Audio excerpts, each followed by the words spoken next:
गणाधिपतये नमः। वन्दे शम्भुगुमापतिं सुरगुरुं वन्दे जगत्कारणं वन्दे पन्नगभूषणं मृगधरं वन्दे पशूनां पतिं वन्दे सूर्यशशाङ्कवह्निनयनं वन्दे मुकुन्दप्रियं वन्दे भक्तजनाश्रयं च वरदं वन्दे शिवं शङ्करम्। उमामहेश्वराभ्यां नमः। భారతీయ శంకరపీఠం భక్తులకు అశేష ప్రేక్షకులకు శుభాభివందనాలు, శుభాశీస్సులు. ఇప్పుడు మనం ఏ విషయం గురించి తెలుసుకుంటున్నాము అంటే, సర్వకార్య సాధకుడు అయినటువంటి ఈశ్వరుడు, ఐశ్వర్య ప్రదాత అయినటువంటి ఈశ్వరుడు గురించి కొన్ని విషయాల్ని మనం వివరంగా 5 నిమిషాల సమయం అయినప్పటికీ కూడా తెలుసుకుందాం. సకల మానవాళికి జగదానందాన్ని ఇచ్చే రీతిలో మనకు ఈ మహాశివరాత్రి 8వ తారీఖు వచ్చే నెల వస్తున్నది. ఎలాంటిది అంటే, పూర్వం మనం చెప్పుకున్నాము, ఇక ముందు 7 జన్మల వరకు, అంటే 7 తరాల వరకు ఇలాంటి శివరాత్రిని మనం దర్శించలేము. అయితే శివాభిషేకం వలన ఏమిటి, ఎందుకు చేయాలి? సమస్త గ్రహ దోషాలకు, భూత ప్రేత పిశాచ బద్ధ బ్రహ్మరాక్షస యక్ష యమదూత శాకిని ఢాకిని హాకిని అనేటువంటి ఎన్నో రకాలైనటువంటి భూత పిశాచ బాధల నుంచి పూర్తిగా నిర్వీర్యం చేసేటువంటిది కేవలం శివారాధన. మహోగ్రమైనటువంటి దాన్ని కూడా పూర్తిగా శాంతింపచేసేటువంటిది శివారాధన. అటువంటి శివారాధనను చారిత్రక ఘట్టములో, అనగా భూత భవిష్యత్ వర్తమాన కాలంలో ఉంటారు. భవిష్యత్తును పక్కన పెడదాము. భూతకాలమునందు ఇంతవరకు ఎక్కడా కూడా జరగలేదు. వర్తమానంలో మనం సంకల్పం చేసి ఉన్నాము. 72 గంటల సేపు నిర్విరామముగా, అంటే ఒక్క నిమిషము కూడా మధ్యలో అంతరాయము లేకుండా 72 గంటల సేపు స్వామివారికి ఆరాధన. ఇందులో విశేషమైనటువంటివి 9 రకాలైనటువంటి ద్రవ్యాలు. అవి స్వామివారికి మొదటి రోజు చేసేటువంటి అభిషేకం ఏమిటి అంటే క్షీరం, అనగా పాలు. 2వ రోజు చేసేటువంటి అభిషేకంలో ఏమొస్తుంది అంటే 9 రకాల గంధాలు వస్తాయి. నవగంధానులేపనం. నవగంధాలు ఏమిటి అంటే, మామూలుగా మనకు గంధం దొరుకుతూ ఉంటుంది, గంధపు చెక్క. ఆ గంధపు చెక్కతో అరగ తీసిన గంధం మొదటిదైతే, రక్తచందనం 2వది, తర్వాత తులసి చందనం, తర్వాత మారేడు చందనం, అశ్వత్థ చందనం, పాలాశ చందనం, తర్వాత మనకు వచ్చేటప్పటికి జమ్మి చెట్టు వస్తుంటుంది మనకు, దానికి సంబంధించిన చందనం, మనకు జిల్లేడు, ఆ జిల్లేడు చెట్టుకు సంబంధించిన చందనం అరగతీసి. అన్నిట్లకన్నా విశేషమైనటువంటిది, చూడగానే ఈశ్వరుడికి తగిలించగానే ఫలితం అనేటువంటిది అలా మన మీద వచ్చేటువంటిది ఏమిటి అంటే, చంద్రకర్రతోటి తీసినటువంటి చందనం. చంద్రతోటి విశేషమైనటువంటి ఆరాధన కూడా చేస్తూ ఉంటాం. చంద్ర అనేటువంటిది కుజుడికి సంబంధించినటువంటిది, చాలా గట్టిగా ఉంటుంది, బలమైనది, దృఢమైనది. ఈ 9 రకాల గంధాలతో స్వామివారికి విశేషంగా అభిషేకం చేయటం.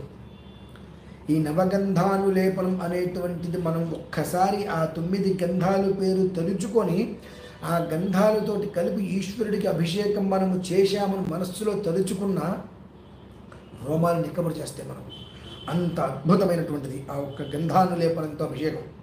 ఇకపోతే 3వ రోజు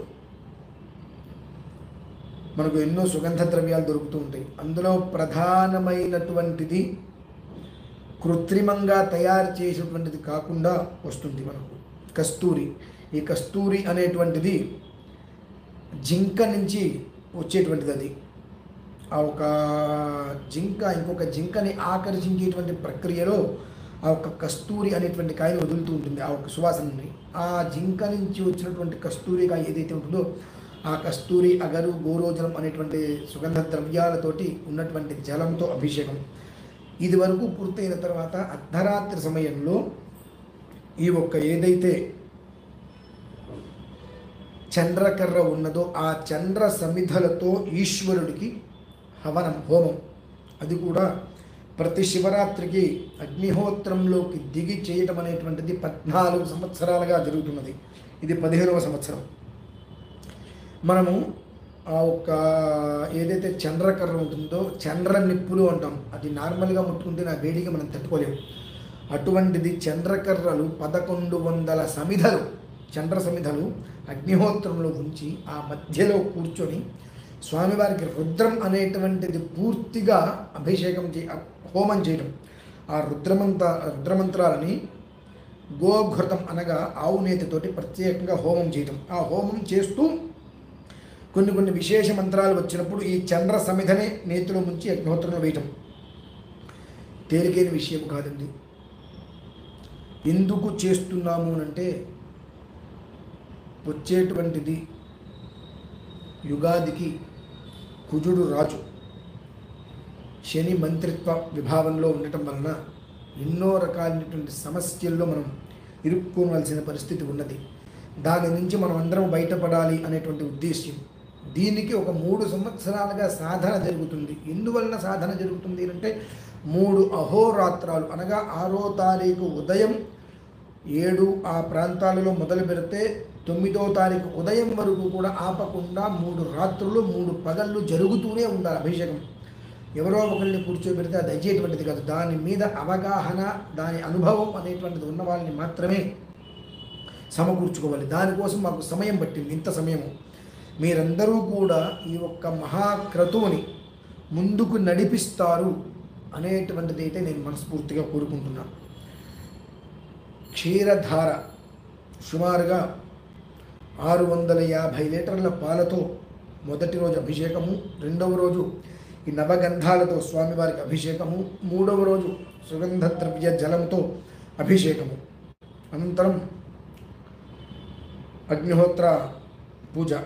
ఇవన్నీ పూర్తయిన తర్వాత శివరాత్రి అనంతరము ఈ 9 రకాల ద్రవ్యాలతో తయారు చేసినటువంటి సుగంధం ఏదైతే ఉందో ఆ గంధము స్వామివారికి లేపనం చేసింది. ఆ గంధాన్ని తీసుకొని చంద్రకర్రలతో గోఘృతంతో చేసినటువంటి రుద్రహోమంలో ఉండేటువంటి భస్మం ఏదైతే ఉంటుందో తీసుకొని ఆ రెండింటిలోనే కూడా ప్రతి ఒక్క కుటుంబానికి కూడా భస్మాన్ని తిలకధారణగా అందించడం జరుగుతుంది. అలానే కంఠమాల అంటారు. 54 రుద్రాక్షలు ఈ 3 రోజులు కూడా స్వామివారి మీద ఉండేటువంటి రుద్రాక్షలు ఏవైతే ఉంటాయో ఆ రుద్రాక్ష మాలల్ని 54 పూసలు రుద్రాక్షల్ని ఒక దండగా వేసి అందరికీ కూడా ప్రసాదంగా ఇవ్వడం జరుగుతుంది. అది సర్వరక్షాకరము అని అంటారు. అంటే మనం రక్షణతో కూడి ఉంటే మన కుటుంబం మొత్తాన్ని కూడా రక్షించుకోగలం. అటువంటి రక్షణ భద్రత కూడినటువంటి ఆ రుద్రాక్షమాల. ఎందువల్లనంటే ఈశ్వరుడు ఎవరు అంటే ప్రళయకారుడు అని అంటుంటారు అందరూ, కావచ్చుగాక.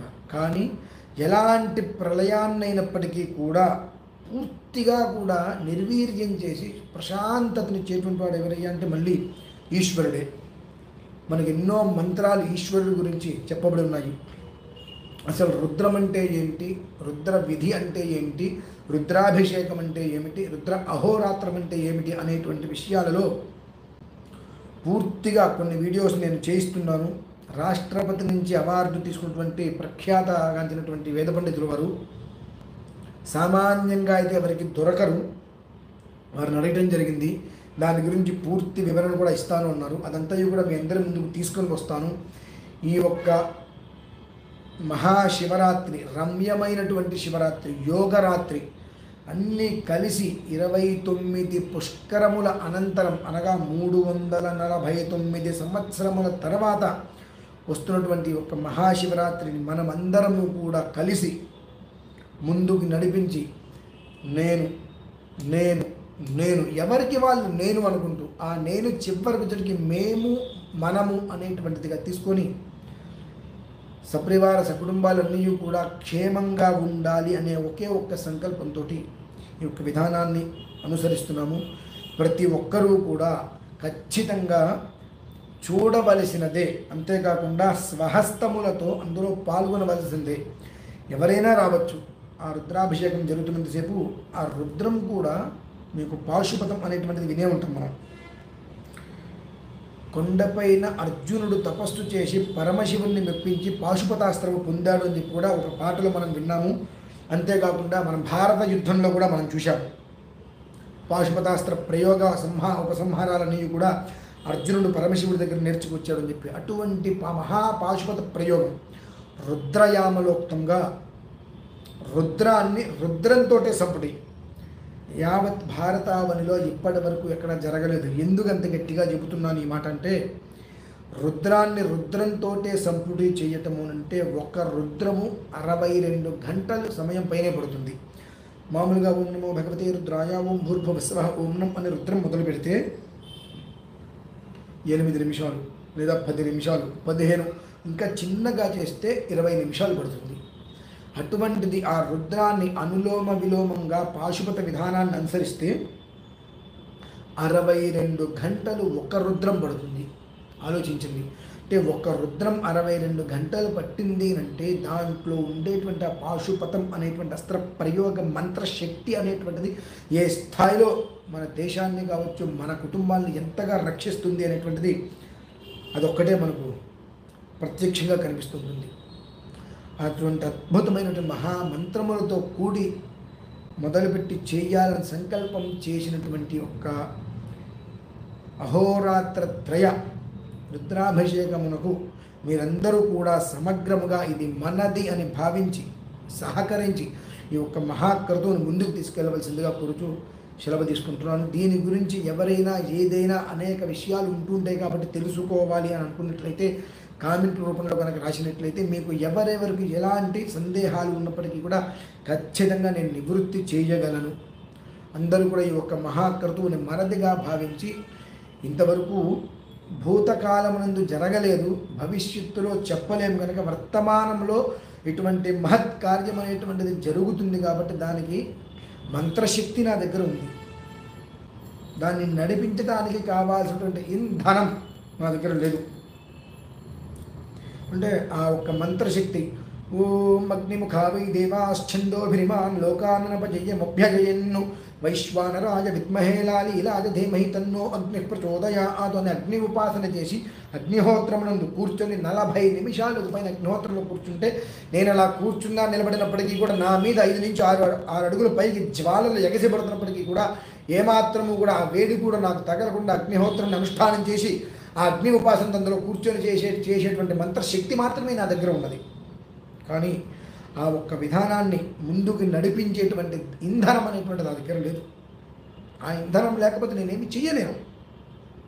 కనుక ఆ ఇంధనం అనేటువంటిది అందరూ కలిసి యథాశక్తిగా సమకూర్చినట్లయితే ఈ ఒక్క మహాక్రతువుని పూర్తి వైదిక విధానంలో అనుసరించి ఎక్కడా కూడా ఇంత మేస కూడా వ్యావహారికంగా ఎవరో వచ్చారు వాళ్ళకి పూర్ణకుంభం పట్టాలి, ఇంకెవరో వచ్చారు వాళ్ళకి ఏదో గొడుగు పట్టాలనేటువంటిది లేకుండా ఒక ఎవరు వచ్చినప్పటికీ కూడా భక్తులుగానే వచ్చి అక్కడ అభిషేకం చేసుకొని వెళ్తున్నారు అనేటువంటి రీతిలో పూర్తి స్థాయిలో ఈ యొక్క విధానాన్ని అనుసరించి మేము నడపాలని సంకల్పం చేశాం. కాబట్టి మీ అందరి యొక్క సమగ్ర సహకారాన్ని కోరి యొక్క వీడియో చేస్తున్నాను. అందరూ కూడా అర్థము చేసుకొని అవగాహన చేసుకొని అర్థం చేసుకొని ఆచరించే ప్రయత్నం చేసి ఈశ్వరుడి యొక్క అనుగ్రహంతో పరమేశ్వర్యాన్ని పొందాలని కోరుకుంటూ సెలవు తీసుకుంటున్నాను. ఓం శ్రీ మహాగణాధిపతయే నమో నమః.